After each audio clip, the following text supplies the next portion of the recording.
இன்னுமாக அந்த தாவீது உயர்வுக்கு காரணம் என்ன தெரியுமா? அவன் செய்த தொழிலை உண்மையாக செய்தான். ஆடுகளுக்கு பின்னாக சென்று கொண்டிருந்தான். ஐயோ, நான் ஆடுகளை தானே மேய்க்கிறேன் என்று சொல்லி அவன் நிர்விசாரமாக இருக்கவில்லை. கர்த்தர் எனக்கு தந்திருக்கிற பணி ஆடுகளை மேய்க்கக்கூடிய பணி, ஆடுகளை மேய்க்கக்கூடிய பணி என்று சொல்லி அதை உண்மையோடு ஏற்றுக்கொண்டு தாழ்மையோடு அந்த வேலையை செய்தான். ஒருவேளை அன்புக்குரிய தேவனுடைய பிள்ளைய, இங்கே இருக்கிற ஒவ்வொருவருக்கும் ஆண்டவர் கொடுத்த ஒரு நல்ல ஒரு ஊழியம் இந்த வேலை தானே. இப்படி அப்படி அல்ல, கர்த்தர் உங்களுக்கு கொடுத்திருக்கிற இந்த பணியை நீங்கள் நிவர்த்தியாக நேர்த்தியாக செய்கிற போது கர்த்தர் உங்களை உயர்த்துவார். அல்லேலூயா. ஒருவேளை நினைக்கலாம், நான் இந்த கிரைடில் இருக்கிற அப்படி அல்ல. உயர்த்தக்கூடிய தேவன் நம்முடைய தேவன், நம்முடைய தேவன். நாம் செய்கிற பணியை திட்டத்தோடும் தெளிவோடும் உண்மையோடும் ஐக்கியத்தோடும் அன்போடு நாம் செய்கிற போது கர்த்தர் நம்மை உயர்த்துவார், கர்த்தர் நம்மை உயர்த்துவார். அருமையான தேவனுடைய பிள்ளையே, ஐடாஸ் கடரம்மை ஒரு சின்ன பிள்ளையாக வந்த போது 3 பேர் மரித்து போகின்றார்கள். இனி நான் இந்த மருத்துவ உலகத்திற்கு நான் வருவேன், ஒரு நோயாளியும் இறக்கக்கூடாது என்று சொல்லி சபதம் எடுத்து இந்த இடத்திலே வந்தார்களே, அதன் விளைவாக தான் இன்றைக்கு நீங்கள் எல்லாம் இந்த இடத்திலே இருக்கின்றீர்கள். அல்லேலூயா. அந்த அன்பை நினைத்து நீங்கள் ஊழியம் செய்யணும். ஊழியம் செய்வது லேஸ்பட்ட காரியம் இல்லை. ஹாஸ்பிட்டல் ஒர்க்கு, மேனேஜ்மெண்ட் ஒர்க்கு எல்லாம் கஷ்டமான ஒரு வேலை இல்லையா? அதையெல்லாம் ஆண்டவருக்குள்ளாக நாம் செய்ய இன்றைக்கு ஆண்டவர் நம்மை அழைக்கிறார். சாதாரணமான ஒரு தாவீது, ஆடுகளை மேய்த்து கொண்டிருந்த ஒரு தாவீது இப்பொழுது உயர்த்தப்படுகிறான், இஸ்ரவேலுக்கு ராஜாவாக மாற்றப்படுகிறான். ஒருவேளை நீங்களா இருக்கிறீங்க, உங்க பிள்ளைகளை கர்த்தர் மென்மேலும் ஆசீர்வதிப்பார். அல்லேலூயா. அந்த ஒரு ஆசீர்வாதத்தோடு இந்த இடத்துல நீங்க வேலை செய்யணும். எல்லாருக்கும் பிள்ளைகளை கர்த்தர் தந்திருக்கிறார். எனவே உங்கள் பிள்ளைகள் நீங்கள் ஆசீர்வாதமாக இருக்க வேண்டும் என்று சொன்னால், இங்கே எல்லாம் ஆஃபீஸர்ஸ் இருக்கிறாங்க, சொல்லதை நீங்க கேட்கணும். எல்லாரும் நல்ல அன்புள்ளவங்க, நீங்க கேட்கணும். கேட்டு நீங்க செய்கிற போது நீங்களும் ஆசீர்வதிக்கப்படுவீர்கள். உங்களுடைய ஜெனரேஷன் இல்லையா, உங்க பிள்ளைகள் எல்லாரும் ஆசீர்வதிக்கப்படுவார்கள். அல்லேலூயா. கர்த்தருடைய ஊழியத்தை உண்மையாக செய்த எந்த ஜனங்களையும் கர்த்தர் விருதாக விட்டு போனது இல்லை. அல்லேலூயா.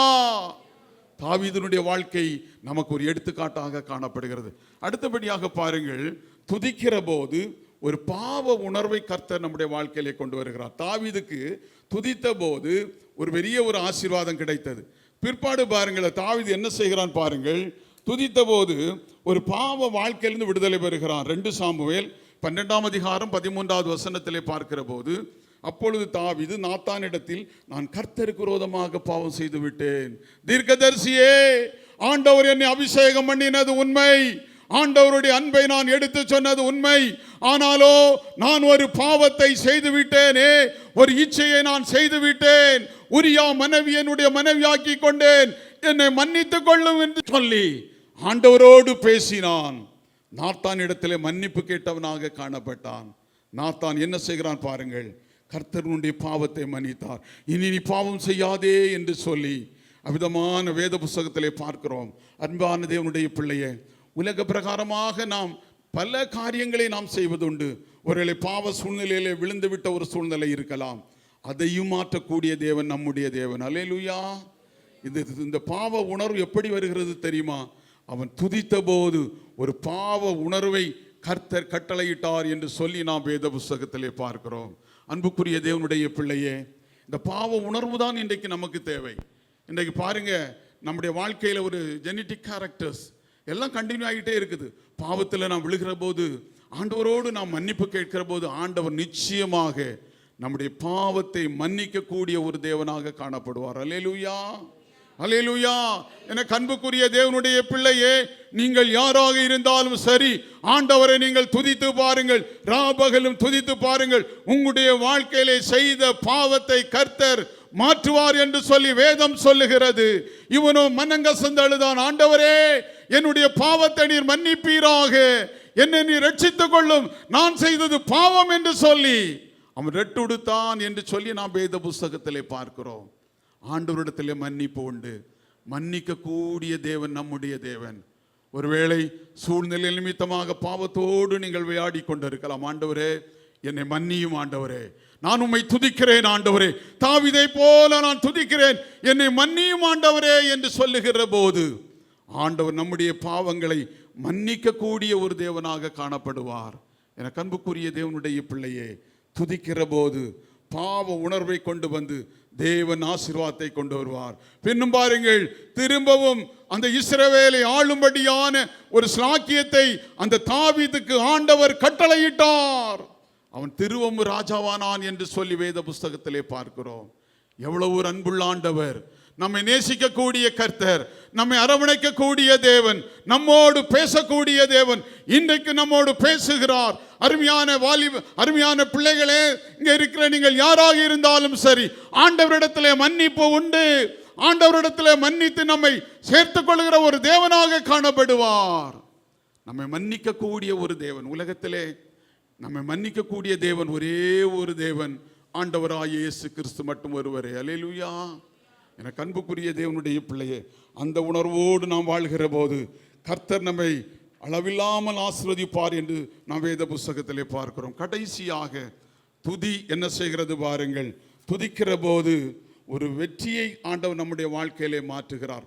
தடைகளை மாற்றி வெற்றியை தந்து சாத்தானுடைய தடைகளை தகர்ந்தெறிகின்ற ஒரு தேவனாக காணப்படுகிறார். அல்லேலூயா. 1 சாமுவேல் 17ஆம் அதிகாரம் 47ஆம் வசனத்திலே பார்க்கிற போது, கர்த்தர் பட்டயத்தினாலும் ஈட்டினாலும் ரட்சிக்கிறவர் அல்ல என்று இந்த ஜனங்கள் கூட்டமெல்லாம் அறிந்து கொள்ளும். யுத்தம் கர்த்தருடையது, அவர் உங்களை எங்களுடைய கையிலே ஒப்பு கொடுப்பார் என்று சொல்லி வேத புஸ்தகத்திலே பார்க்கிறோம்.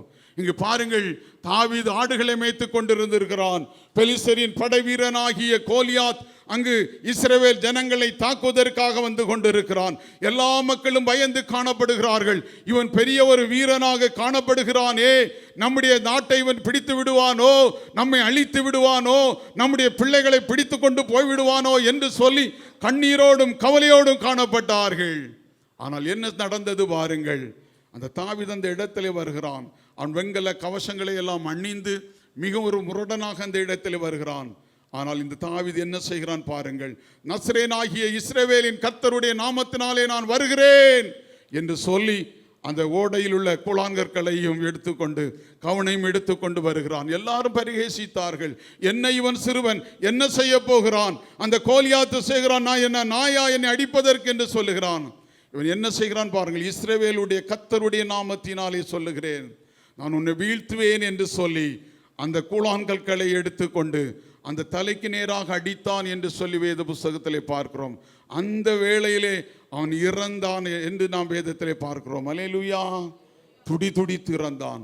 தெய்வ ஜனமே, துதிக்கிற போது உன்னுடைய வாழ்க்கையிலே பெரிய வெற்றியை கண்டுகொள்வாய் என்று வேதம் சொல்லுகிறது. துதிக்கிற போது உன்னுடைய வாழ்க்கையிலே சாத்தானுடைய போராட்டங்களாய் இருக்கலாம், பலவிதமான தடைகள் காணப்படலாம், உனக்கு விரோதமாக பலவிதமான மக்கள் பலவிதமாக செயல்பட்டு கொண்டிருக்கலாம். ஆனால் கர்த்தரை துதிக்கிற போது, கர்த்தரோடு நீ பேசுகிற போது, கர்த்தரோடு நீ நடக்கிற போது, கர்த்தருடைய தடைகளை மாற்றுகிற ஒரு தேவனாக காணப்படுகிறார். எனக்கு அன்புக்குரிய தேவனுடைய பிள்ளையே, இன்றைக்கு எந்த சூழ்நிலையோடு வந்திருக்கிறீர்கள்? நான் வெற்றி இல்லாமல் தோல்வியே நான் அனுபவித்துக் கொண்டிருக்கிறேன். ஆண்டவருக்காக ஊழியம் செய்து கொண்டிருக்கிறேன். ஆண்டவருடைய ஊழியத்தை நான் வல்லமையாக செய்து கொண்டிருக்கிறேனே. என்னுடைய குடும்பத்திலே கண்ணீர் காணப்படுகிறதே, என்னுடைய குடும்பத்திலே கவலை காணப்படுகிறதே. இதிலிருந்து ஒரு விடுதலை உண்டா? இந்த விடுதலை நான் பெற்றுக்கொள்ள முடியுமா என்று சொல்லி வேதனையோடு வந்திருக்கிற தேவனுடைய ஜனமே, இன்றைக்கு ஆண்டவர் ஆவியானவர் உங்களை அழைக்கிறார். எதற்காக? என்னை துதி செய்வதற்காக. நான் உன்னை இந்த உலகத்திலே படைத்திருக்கிறேன், நீ என்னை துதி செய் என்று சொல்லி, என்னை ஆராதனை செய் என்று சொல்லி இன்றைக்கு ஆண்டவர் நம்மை அழைக்கிற ஒரு தேவனாக காணப்படுகிறார். இன்றைக்கு நாம் என்ன செய்து கொண்டிருக்கிறோம்? நாம் எல்லாரும் ஆண்டவருடைய பணியை இன்றைக்கு உண்மையும் உத்தமத்தோடும் செய்து கொண்டிருக்கிறோம். ஆண்டவர் இன்னும் நம்மை ஆசீர்வதிக்க வேண்டும் என்று சொன்னால், இன்னும் நம்மை ஆசீர்வதித்து பெருக பண்ண வேண்டும் என்று சொன்னால், நாம் கர்த்தரை துதிக்க இன்றைக்கு ஆண்டவர் அழைக்கிறார். எனவே உங்களுக்கு கொடுக்கப்பட்டிருக்கிற இந்த பொறுப்பை உண்மையும் உத்தமத்தோடும் செய்ய இன்றைக்கு ஆண்டவர் அழைக்கிறார். அல்லேலூயா, அல்லேலூயா. ஒரே ஒரு சம்பவம், அந்த அருமையான பேதுருவை பாருங்கள். ஒரு சாதாரணமான ஒரு மீனவன், மீன்களை பிடித்துட்டு தெரிஞ்சான், ஆண்டவரோடு அலைந்து திரிந்தான். கடைசி நேரத்தில் ஆண்டவரை மறுதலித்தான். இவர் யாரோ என்று சொல்லி சத்தியம் அடங்கினான். ஒரு மீனவன். அதே மீனவன் அவன் என்ன சொல்கிறான்? ஆண்டவரை நீங்க நேராக சிலுவையில் அறைந்தீர்கள், என்னை தலைகீழாக சிலுவையில் அறைங்கள் என்று சொன்னான். எப்பொழுது தெரியுமா? பெந்தைகோஸ்தே நாளைக்கு பிற்பாடு, தேவனுடைய ஆவி அவன் பெற்ற பிற்பாடு அவன் பெரிய ஒரு பரிபூரணமான வாழ்க்கையை பெற்றான் என்று சொல்லி வேத புஸ்தகத்திலே பார்க்கிறோம். இந்த பேதுரு ஜெபம் பண்ணி 2000 பேர் ரட்சிக்கப்பட்டார்கள், 3000 பேர் ரட்சிக்கப்பட்டார்கள், 5000 பேர்கள் ரட்சிக்கப்பட்டார்கள். மரித்தவன் உயிரோடு எழும்பினான். அல்லேலூயா. ஒரு மீனவனை கொண்டு இந்த காரியங்களை கர்த்தர் செய்ய முடியும் என்று சொன்னால், சாதாரணமான ஊழியக்காரர்களை கொண்டு இன்றைக்கு அசாதாரணமான காரியங்களை கர்த்தர் செய்ய முடியும் என்றால், உன்னால் இன்றைக்கு அநேக காரியங்களை செய்ய முடியும். ஒன்றே ஒன்று நீ செய்யணும், ஆண்டவருக்காக உண்மையாக ஊழியம் செய்யணும். பாவம் செய்யாதபடி, பாவத்திலிருந்து வழி விலகி, ஆண்டவரே என்னை நான் உம்முடைய சமூகத்தில் அர்ப்பணம் செய்கிறேன் என்று சொல்லி ஆண்டவரோடு நீ அர்ப்பணிக்கிற போது கர்த்தருடைய வாழ்க்கையில் இடைபடுவார். ஒருவேளை கஷ்டங்கள் இருக்கலாம், வேதனைகள் இருக்கலாம், பிரச்சனைகள் இருக்கலாம், ஆனால் அதற்கு ஒரு முடிவு உண்டு. அல்லேலூயா. இழந்ததை கர்த்தர் கொடுக்கக்கூடிய தேவன், இழந்ததை இரட்டிப்பான நன்மையாக நமக்கு தரக்கூடிய தேவன் நம்முடைய தேவன் ஒருவர்தான். ஊழியம் செய்த ஊழியக்கார குடும்பங்களை நீங்கள் நோக்கி பாருங்க, ஒரு நாள் வெட்கப்பட்டு போனது கிடையாது. அப்பத்துக்குனாலும் சரி, உறைவிடத்துக்குனாலும் சரி, எதுக்கும் அவர்கள் வெட்கப்பட்டு போனதே கிடையாது. அல்லேலூயா. கர்த்தர் உங்களை இரட்டிப்பான நன்மையினாலே ஆசீர்வதிப்பார். பிரசங்கம் பண்ணுவது, பாடுவதெல்லாம் ஊழியம் கிடையாது இல்லையா? நீங்க உங்களுக்காக ஜெபிங்க, உங்க குடும்பத்துக்காக ஜெபிங்க, உங்களுடைய மனைவி பிள்ளைகளுக்காக ஜெபிங்க, ஒற்றுமையாக இருங்க, அன்பா இருங்க. அப்படி நீங்கள் செய்து பாருங்கள், கர்த்தர் உங்களுடைய குடும்பத்தை தலைகளாக மாற்றுவார். அல்லேலூயா, அல்லேலூயா. எனவே அன்புக்குரிய தேவனுடைய பிள்ளையே, நாட்கள் கடந்து சென்று கொண்டிருக்கிறது. இயேசு வரப்போகிறார். நியாயம் தீர்ப்பினால் வரப்போகிறது. உங்களுக்கும் எனக்கும் கொண்டிருக்கிற கணக்கை நீ கொண்டு வா. உனக்கு இந்த வேலையை தந்தேனே, நீ எப்படி செய்தாய், கணக்கை கொண்டு வா. கேட்கக்கூடிய ஒரு காலம் வருகிறது. எல்லாரும் எச்சரிக்கையாக அந்த உலகத்தில் வாழணும். ஒவ்வொருவராலும் சரி, எந்த பொறுப்பு இருந்தாலும் சரி, அதை உண்மை உத்தமத்தோடு செய்யும். கணக்கை கொண்டு வா. உன் எனக்கு இந்த வேலை தந்தேனே, இந்த பட்டிருக்கிற கடைசி வாக்கியம், கடைசி நாள் இது. மனம் திரும்பு, மனம் திரும்பு, உன்னுடைய ஊழியத்தை நிறைவேற்று என்று சொல்லி ஆண்டவர் ஆவியானவர் நம்மை அழைக்கிற ஒரு தேவனாக காணப்படுகிறார். ஒன்று கூட நம்மை ஒப்பு கொடுப்போமா? எல்லாரும் ஒரு நிமிடம் எழும்புவோம். ஆண்டவரே, எல்லாரும் ஒரு நிமிடம் எழும்பி நம்மை நாமே ஒப்பு கொடுப்போம். ஆண்டவரே, உம்முடைய சமூகத்திலே நான் வந்திருக்கிறேன். என்னை ஆண்டவரை ஏற்றுக்கொள்ளும் அப்பா. உம்மை நான் துதிக்கிறேன் ஆண்டவரே. என்னை ஏற்றுக்கொள்ளும் ஆண்டவரே. என்னுடைய பாடுகள், என்னுடைய வேதனைகள் எல்லாவற்றையும் மாற்றும் என்று சொல்லி எல்லாரும் ஒரு நிமிடம் ஜெபம் பண்ணுங்க. எல்லாரும் ஒரு நிமிடம் ஜெபிங்க. நீங்கள் யாராக இருந்தாலும் சரி, உங்களுக்காக நாங்கள் எல்லாரும் ஜெபிக்கிறோம். இங்க இருக்கிற ஆபீசர்ஸ், இங்க இருக்கிற எல்லாரும், ஆண்டவர் அறிந்த பிள்ளைகள், அறியாத பிள்ளைகள் எல்லாரும் நான் உங்களுக்காக ஜெபிக்க இருக்கிறோம். எல்லாரும் ஜெபம் பண்ணுங்க, எல்லாரும் ஜெபம் பண்ணுங்க. ஆண்டவரே, குடும்பத்தில் ஒரு சமாதானத்தை தார். எனக்கு 2 பிள்ளைகளை தந்திருக்கிறீர் தகப்பனே, உமக்காக நான் வாழணும். என்னுடைய பிள்ளைகள் உமக்காக வாழ வேண்டும் ஆண்டவரே. உம்முடைய ஊழியத்தை செய்யணும் அப்பா. என்னுடைய கனமான இந்த ஊழியத்தை நான் நிறைவேற்ற வேண்டும் ஆண்டவரே. நீர் வருகை வரை நான் உண்மையாக காணப்படுவேன். உம்மை நான் துதிப்பேன் ஆண்டவரே. நான் கடன் பிரச்சனையினால காணப்படுகிறேன், வியாதியினால காணப்படுகிறேன். ஐயோ, போராட்டம், சகோதரர்கள் மத்தியில் அன்பு இல்லை ஆண்டவர். வேலை பார்க்கிற இடத்துல எனக்கு பலவிதமான வேதனைகள், துன்புறுகள் இல்லை ஆண்டவர். எல்லாவற்றையும் செய்யக்கூடிய தெய்வம் நம்மத்திலே கடந்து வந்திருக்கிறார். அல்லேலூயா. எல்லாரும் ஜெபம் பண்ண, எல்லாரும் ஜெபம். உங்களுக்கு தந்திருக்கிற பணிக்காக ஆண்டவரே, இந்த பணியை நான் உத்தமத்தோடு செய்வேன் அப்பா, நிர்விசாரமாக இல்ல. நான் நேற்றுங்க எல்லாம் சுற்றி தின்ற போது அருமையான எல்லா சகோதரர்கள் நல்ல ஒரு சுறுசுறுப்பா செய்து கொண்டிருக்கிறாங்க. கர்த்தர் உங்கள் ஒவ்வொருவரையும் ஆசீர்வதிப்பார். முக்கியமாக செக்யூரிட்டிஸ் அங்கங்கே எல்லாரையும் அங்கே அரேஞ்ச்மெண்ட் பண்றது, அப்படி அந்த ஒர்க்கில் எல்லாரும் நல்ல உற்சாகமா செய்து கொண்டிருக்கிறாங்க. கர்த்தர் உங்களை ஆசீர்வதிப்பார். என்றால் ஒன்றே ஒன்று, எந்த விதமான பாவத்திற்கு உங்களை ஒப்பு கொடுத்து விடாதீங்க. அந்த துதிக்கிற போது ஒருவேளை பாவம் செய்தா அந்த தாவீதை போல துதிங்க. துதிக்கிற போது கர்த்தர் உங்களுடைய வாழ்க்கையில விடுதலை தருவார். வெற்றி இல்லையா? சாத்தானுடைய போராட்டம் இருக்கிறதா? தடைகள் இருக்கிறதா? ஆண்டவரிடத்தில் நீங்கள் ஜெபித்து வல்லமையை பெற்றுக் கொள்ளுங்க. வட இந்தியாவில் ஆண்டவர் அறியாதவங்களா ரட்சிக்கப்பட்டு இருக்காங்க, ஆசீர்வாதத்தை பெற்றுக் கொண்டு இருக்கிறாங்க. நீங்கள் உங்களுடைய பிள்ளைகளும் நல்ல முறையில் வாழணுமே. உங்களுடைய பிள்ளைகள் எல்லாம் இந்த ஆசீர்வதிக்கப்பட்ட பிள்ளைகளாக காணப்பட வேண்டுமே. ஒன்று கூட ஆண்டவரிடத்தில் அப்படியே நீங்க கேளுங்க. ஆண்டவரே, என்னை நான் அர்ப்பணம் செய்கிறேன் அப்பா. எங்கள் அன்புள்ள நல்ல ஆண்டவரே, இப்பொழுதும் இந்த அரங்கத்திலே ஆண்டவர் உம்மை ஏற்றுக்கொண்டு உம்மோடு இன்னும் நான் ஊழியம் செய்வேன், இன்னும் நான் அந்த மக்களுக்காக உழைப்பேன் என்று சொல்லி தன்னை அர்ப்பணித்த பிள்ளைகளுக்காக நாங்கள் ஜெபிக்கிறோம். எல்லா பிள்ளைகளையும் நீர் ஆசீர்வதிப்பீராக. கிருபையும் சமாதானமும் பிள்ளையுடைய குடும்பத்திலே தங்கட்டும். ஆண்டவரே, இந்த புரோகிராமுக்கு காரணமாக இருக்கிற அன்புக்குரிய ஆபீசர்ஸ் எல்லாரையும் நாம் உம்முடைய கரத்திலே தெரிகிற எல்லாருடைய குடும்பத்தையும் ஆசீர்வதிங்கப்பா.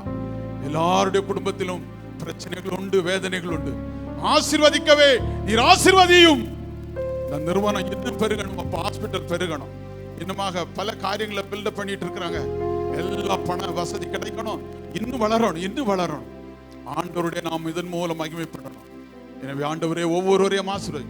இங்க இருக்கிற அன்புக்குரிய ஒவ்வொரு பிள்ளைகளும், சகோதர சகோதரிகள், தம்பிமார்கள், தங்கச்சிமார்கள், அருமையான ஊழியம் செய்து கொண்டிருக்கிற ஆபீசர்ஸ் எல்லாரையும், ஊழியக்காரங்க பிள்ளைகள் எல்லாரையும் ஆசீர்வதிங்க. உடைய குடும்பங்களை நீர் வர்த்திக்க பண்ணும் ஆண்டவரே. தொடர்ந்து நீர் பெரிய காரியங்களை செய்யும். இயேசுவின் நாமத்தினாலே, அதிகாரமுள்ள நாமத்தினாலே கேட்கிறோம், ஜீவனுள்ள நல்ல பிதாவே. ஆமென்.